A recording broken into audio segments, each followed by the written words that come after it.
যা ভাবছিলাম অবশেষে তাই হলো। আমাদেরকে বোকা বানিয়ে বিল্লাল ভাই নাসা ভাই মিলে গেল। দেখুন সম্পূর্ণ ভিডিওটা দেখুন।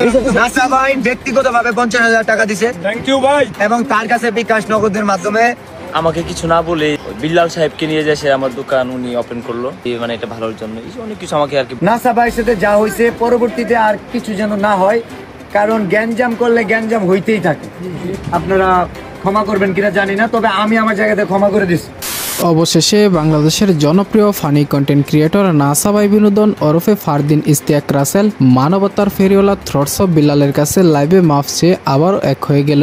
আপনারা সকলে মোটামুটি অবগত যে রিসেন্ট একটা ঘটনা ঘটছে আমাদের এলাকায়, তো সেই সুবাদে সাম্প্রতিক সময়ে গত 21শে নভেম্বর থ্রটস অফ বিল্লাল ও নাসা ভাই বিনোদন টিমের মাঝে একটি ঝামেলার সৃষ্টি হয়। আচ্ছা কোনি আমরা সাইমনের জন্য যে শেরপুর থেকে কাজ করছে আজকে তো তো সাইমন কোল সাইমনের জন্য আত্মুর না কেন সাইমনের জন্য আত্মুর না কেন আমি তোমার বলি আমি না সাইমনের জন্য কোনো কন্ট্যাক্ট আছে? আর সেখানে নাসা তথা রাসেলকে উত্তেজিত হয়ে বিল্লালের প্রতি আঘাত হানার চেষ্টা করে। উত্তেজনার এক চরম পর্যায়ে নাসা বিল্লালের প্রতি ক্ষুব্ধ হয়ে আঘাত করার লক্ষ্যে স্টিক হাতে তুলে নেয়।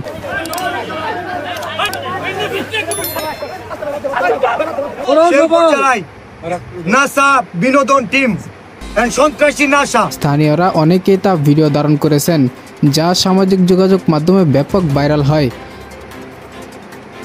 এই দুই কন্টেন্ট ক্রিয়েটরের ভিতরে ঝামেলার সৃষ্টি হয় মূলত সাইমন ও কোনিমিয়া নামক কিছু অসহায় মানুষের জন্য। জাস্ট আজকে আছে জাঙ্গা কেনার জন্য, সো তোমার জাঙ্গা বের করো। লই অর্ডার দিলি ভাই আনে আও। আচ্ছা এখন দাও দাও আও নাসা এখানে। আচ্ছা মিলিয়ন বাবা এখন নাসা বাজার নাসা ভাইয়ের মাঝে আছে। অবশেষে দুজন দুজনার মান অভিমান ভেঙে আবারও এক হয়েছে এবং নাসা নিজেও ব্যক্তিগতভাবে মানবিক কাজের জন্য 50,000 টাকা দিয়েছে। সাহায্য করব, হেল্প করব, আর আমার যদি সাধ্য থাকে যে 5 লাখ টাকা দেওয়ার আমি অবশ্যই সেটা দিব। যদি আমার উপর জুলুম না হয় সেটা আমি দেওয়ার চেষ্টা করব।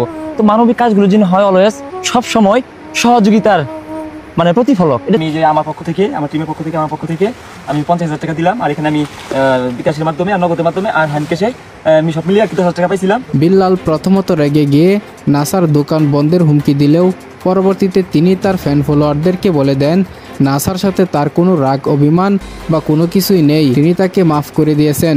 আমার যদি জীবনে চলে যায় নাসার দোকানের সামনে আমি দাঁড়াবো। শেরপুর জেলার কোনো কন্টেন্ট 2 টাকা দিছ তোর বাপে দিছে এই অপমান, সে যদি ক্ষমা না চায় শেরপুর জেলার কন্টেন্ট ক্রিয়েটর আজকে থেকে নাসা ভাই বিনোদনের যে শোরুম আছে সেখানে অনুসরণ করবে। আমি আমার ভালোবাসার মানুষদের এবং সেই সাথে শেরপুর জেলার প্রত্যেকটা সচেতন নাগরিকদের বলি, নাসা ভাইয়ের সাথে যা হয়েছে পরবর্তীতে আর কিছু যেন না হয়, কারণ গ্যাঞ্জাম করলে গ্যাঞ্জাম হইতেই থাকে। অপরদিকে নাসা লাইভে এসে কি বলেছে চলুন জেনে আসি।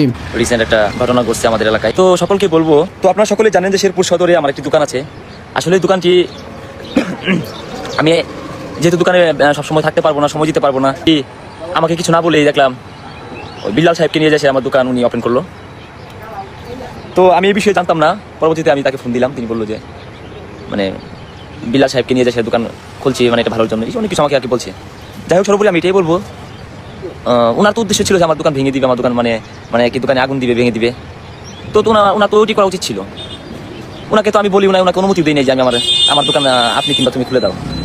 তুমি যে খুলে দিচ্ছে স্বেচ্ছায়, মানে এগুলো হচ্ছে সাধারণ নাটক আর কিছু। সুপ্রিয় দর্শক, আমরা সকলে চাই দেশের সকল কন্টেন্ট ক্রিয়েটর একসাথে হয়ে মানবতার কাজের পাশাপাশি সুষ্ঠু ও সুন্দর মন মানসিকতার হোক। পরবর্তীতে নাসা ও বিল্লালকে নিয়ে আরও এই ধরনের ভিডিও পেতে ভিডিওতে লাইক দিয়ে চ্যানেলটিকে সাবস্ক্রাইব করে রাখতে পারেন। আল্লাহ হাফেজ।